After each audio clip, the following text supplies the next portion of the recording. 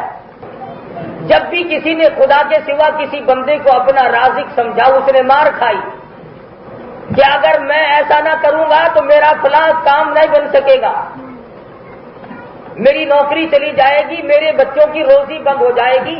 اس کا مطلب یہ ہوا کہ وہ بادشاہ کی دی ہوئی روزی کھاتا ہے، خدا کی دی ہوئی نہیں کھاتا۔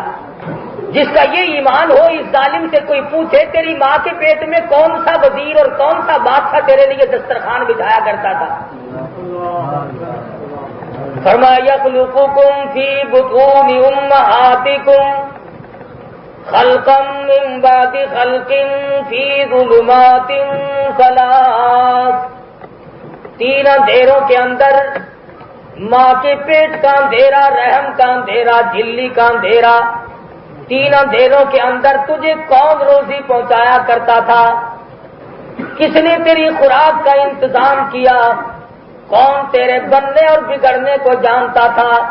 تیری ماں کو تیری اطلاع نہیں ہوتی تھی کہ تیرا کیا حال ہے، اور باپ کو تو کیسے خبر ہو جاتی؟ پڑوسیوں کو، رشتہ داروں، عزیزوں، سوسائٹی والوں کو کیسے خبر ہوتی؟ تیری بادشاہ سے کوئی شناسائی نہ تھی، وزیروں سے کوئی تیرا تعارف نہ تھا۔ ماں کے پیٹ میں تجھے روزی کھلاتا رہا۔ فرمایا یخلقکم فی بطون امہاتکم، اور خدا کی روزی ماں کے پیٹ میں رہ کر 9 مہینے تک کھانے والے دنیا میں آیا، جب جوان ہوا، نوکری کرنے لگ گیا۔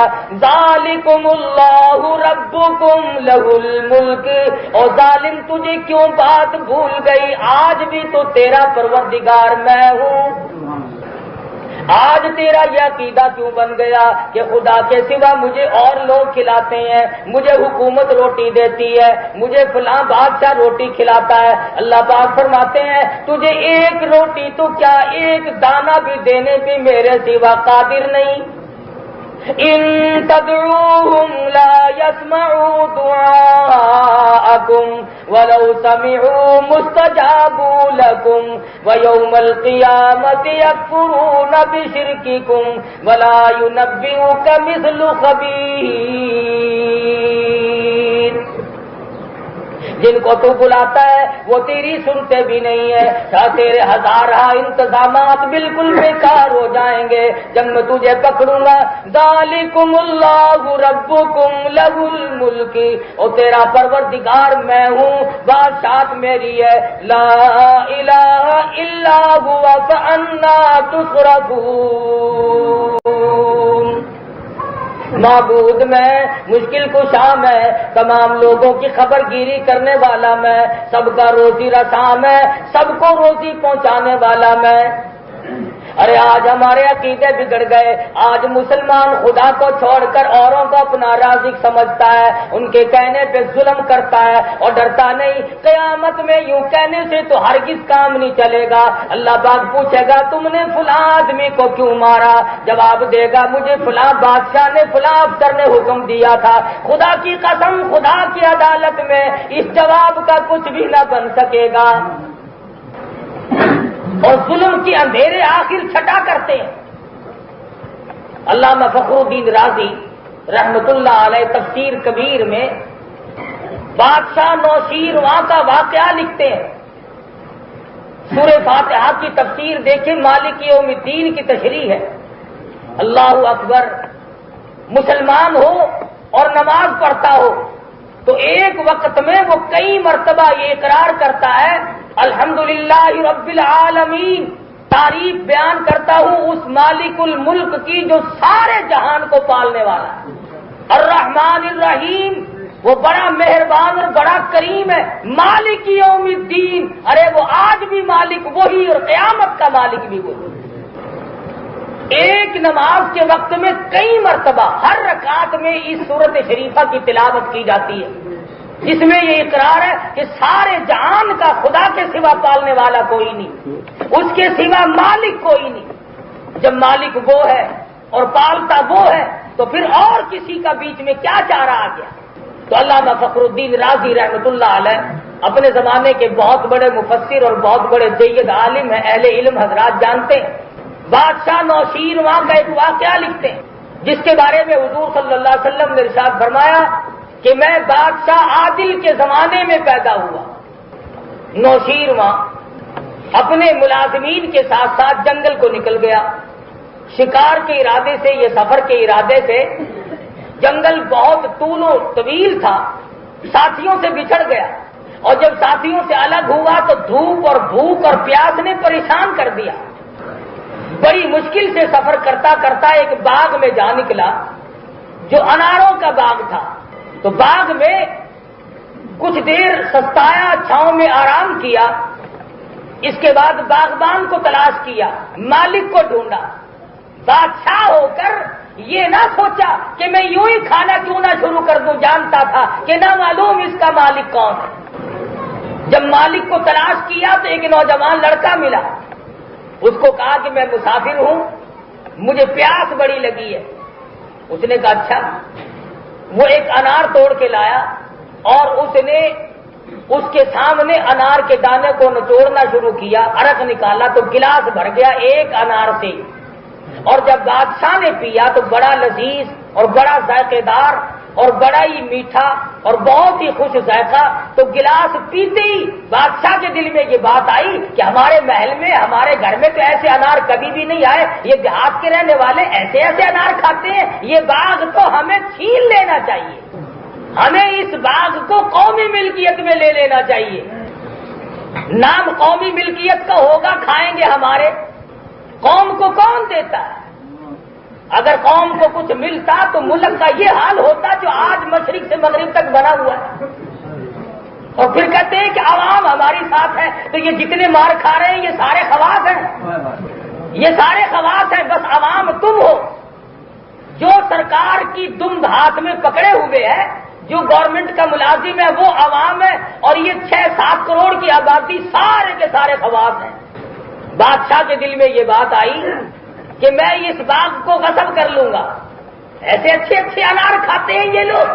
کچھ دیر بیٹھا، یعنی احسان کا بدلہ دیکھیے، اس نے خدمت کی، پانی کے بجائے انار کا پانی نکال کر رس نکال کے پلایا، اور اندر سے کیا شکریہ نکلا ہے، وہ پانی بھی پلا سکتا تھا۔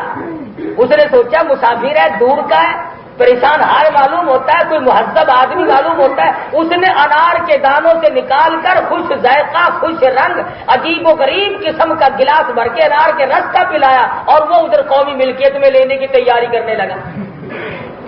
کچھ دیر کے بعد کہنے لگا کہ بلے لڑکے، ساری عمر میں ہماری تیری پہلی ملاقات ہے اور بہت ممکن ہے کہ آخری بھی ہو، ایک گلاس ہمیں اور پلا دے۔ اس لڑکے نے جہاں سے وہ پہلا انار توڑا تھا اسی شاخ سے، اسی ٹہنی سے ایک اور انار کا دانہ توڑا اور اسی کے سامنے نچوڑا، تو گلاس تو کیا بھرنا تھا، چوتھائی بھی نہ بھرا، چوتھائی گلاس نہ بھرا۔ اور جب پی کے دیکھا تو لذت بھی ختم، ذائقہ بھی ختم، مٹھاس بھی ختم، تمام چیزیں برباد ہو گئی۔ بادشاہ کہنے لگا، رے نوجوان ٹھگی شروع کر دی، پہلا انار اور پیڑ کا تھا، یہ انار اور پیڑ سے توڑ کے لائے ہو، وہ کوئی تم نے اسپیشل اپنے لیے رکھا ہوا تھا جس کا رس تم نے مجھے پہلے پلایا، یہ اور ذائقہ ہے، وہ اور ذائقہ تھا۔ وہ کہنے لگا قسم لے لو، پیڑ تو کیا، میں نے تو شاخ بھی نہیں بدلی، اسی باغ کا انار ہے اور اسی ٹہنی کا انار ہے، یہ ذائقہ کیوں ختم ہو گیا، پھر یہ خوشبو کیوں برباد ہو گئی، پھر یہ لذت کیوں برباد ہو گئی، پھر یہ رس اتنا تھوڑا کیوں نکلا، اس وقت بھی ایک انار کے دانے میں سے گلاس بھر گیا تھا، اب یہ چوتھائی گلاس بھی پر نہیں ہوا، یہ ساری چیزیں کیسے ختم ہو گئی۔ نوجوان لڑکا مسکرا کر کے کہنے لگا، اور تو مجھے پتا نہیں، عالم الغیب خدا کی ذات ہے، اتنا مجھے معلوم ہوتا ہے کہ اس ملک کے بادشاہ نے ظلم کا ارادہ کر لیا ہے، ارے نوجوان پھر کیا ہوا؟ اس نے اگر ظلم کا ارادہ کیا تو باغ میں کیوں آ کر کے خرابی مچ گئی؟ نوجوان کہنے لگا ظلم کا اندھیرا، ظلم کا دھواں اتنا شدید ہوتا ہے، ابھی اس نے ارادہ کیا، اس کے دل کا ارادہ نکلا، باہر ہوا میں آیا اور باغ میں پہنچا، تنے تنے میں پہنچا، پتے پتے میں پہنچا، دانے دانے میں پہنچا، ارے ظلم کے اثرات دانے دانے تک پہنچ گئے، لذت بھی ختم ہو گئی، برکت بھی ختم ہو گئی، ذائقہ بھی برباد ہو گیا، مٹھاس بھی ختم ہو گیا، ظلم کا ارادہ کرتے ہی سارے جہان میں فساد آ گیا۔ بادشاہ نے اپنے دل میں بڑی شرمندگی محسوس کی، انسان تھا، سوچا، فوراً اللہ کی حضور میں رویا، الہ العالمین آئندہ ایسا ارادہ بھی کبھی نہ کروں گا، ابھی تو میں نے ارادہ کیا ہے، ظلم کر گزروں گا تو کیا بنے گی، عوام کے ساتھ کیا ہوگا، خواص کا کیا بنے گا، ملک کا کیا بنے گا، آدمیوں پہ کیا حالات طاری ہوں گے، یہ تو درخت ہے، یہ تو پیڑوں کا معاملہ ہے، یہ تو باغ کا معاملہ ہے، انار کے دانے دانے میں میرے ظلم کا اثر جا پہنچا، ابھی تو میں نے کیا بھی نہیں، ارادے کا اثر یہ ہے جب کر گزروں گا تو کیا بنے گی، اس وقت کیا ہوگا جب میں ظلم پورا کر گزروں گا، ابھی تو ارادہ صرف کیا میں نے، ظلم کے لیے کسی کو حکم بھی نہیں دیا۔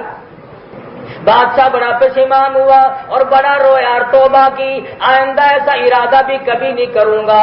جب ارادے سے اتنی تباہی مچتی ہے، اس قدر بربادی آتی ہے، تو ظلم کرنے کے بعد کیا حالات رونما ہوں گے، ان سے بچنے کے لیے میں ایسا ارادہ بھی کبھی نہیں کروں گا۔ ہمیشہ ہمیشہ کے لیے دائمی توبہ کی، اللہ کی حضور میں عاجزی کی، رویا، استغفار کی، اور کافی دیر کے بعد پھر نوجوان کے پاس گیا اور کہنے لگا لو اب میرا روانگی کا وقت آ گیا، اب میں تجھ سے رخصت ہونا چاہتا ہوں، اگر تیری طبیعت اجازت دے مہربانی کر سکتے ہو تو ایک انار نچوڑ کے اور پلا دو، اگر تیری طبیعت اجازت دے۔ چنانچہ نوجوان لڑکا اس پر آمادہ ہو گیا، کہنے لگا کوئی بات نہیں، اللہ تعالیٰ نے نعمت ہمیں دے رکھی ہے، ہم کسی کو کھانے پینے سے منع نہیں کرتے، کھانا پینا اور بات ہے، ڈاکہ ڈالنا اور بات ہے، کھا پی جتنا مرضی لے، لیکن یہ نہ سوچے کہ سارا ہی لے لینا ہے۔ نوجوان اسی کے پاس آیا اور اسی شاخ سے ایک انار توڑ کے لایا اور اس کے سامنے بیٹھ کر کے بسم اللہ پڑھ کر کے انار کا دانہ کا رس نکالنا شروع کر دیا۔ پہلے انار میں گلاس بھر گیا تھا، دوسرے انار میں چوتھائی بھرا تھا، اب انار جو توڑ کے لایا گلاس بھر کر کے بھی ابھی انار کے دانے باقی ہیں کہ گلاس رس میں پورا ہو گیا، گلاس پورا بھر گیا پانی کا، لذت بھی عجیب و غریب قسم کی، خوشبو بھی، رنگت بھی، ساری چیزیں عود آئی، اور دوسرے سے اچھا تو ہونا ہی تھا، اس پہلے سے بھی اچھا۔ جب بادشاہ نے پیا تو کہنے لگا رے نوجوان یہ کوئی خاص پیڑ تم نے رکھا ہوا ہے، یہ کوئی تم نے خاص پیڑ اپنے لیے رکھا ہوا ہے؟ وہ کہنے لگا مجھ سے قسم لے لو میں نے باغ تو کیا پیڑ تو کیا درخت تو کیا، میں نے تو ٹہنی اور شاخ بھی نہیں تبدیل کی، اسی شاخ سے لایا ہوں جس سے پہلے لایا تھا، تینوں انار ایک جگہ کے ہیں۔ تو بادشاہ حیران ہو کر کے کہنے لگا پہلے انار کا ذائقہ ایسا ایسا تھا اور دوسرے انار میں سے پانی بھی نہیں نکلا، رنگت بھی ختم ہو گئی، ذائقہ بھی برباد ہو گیا، لذت بھی ختم ہو گئی، اور پھر تیسرے انار میں اور خوشبو عجیب و غریب قسم کی پیدا ہو گئی، لذت بھی عجیب آئی، چاشنی بھی بڑی عجیب ہے، پانی بھی زیادہ نکلا، اس کی کیا وجہ ہے؟ نوجوان مسکرا کر کے کہنے لگا اور تو مجھے پتا نہیں، یوں معلوم ہوتا ہے کہ اس ملک کے بادشاہ نے ظلم سے توبہ کر لی ہے۔ حیران ہے بادشاہ کہ میرے دل کے اثرات پتے پتے پہ پڑ رہے ہیں، اب میں نے توبہ کی تو وہ اثرات پتے پتے میں پہنچے، دانے دانے میں پہنچے، پیڑ پیڑ میں پہنچے، اور باغ کے اندر سے پھیلتے ہوئے پورے جنگلات اور پورے ملک میں پھیلے۔ تو بادشاہ نے توبہ کی کہ میں آئندہ کبھی بھی کسی کی چیز لینے کا ارادہ تک بھی نہیں کروں گا۔ تو تفسیر کبیر میں علامہ فخر الدین رازی رحمۃ اللہ علیہ نے لکھا ہے کہ جب نیت کرنے سے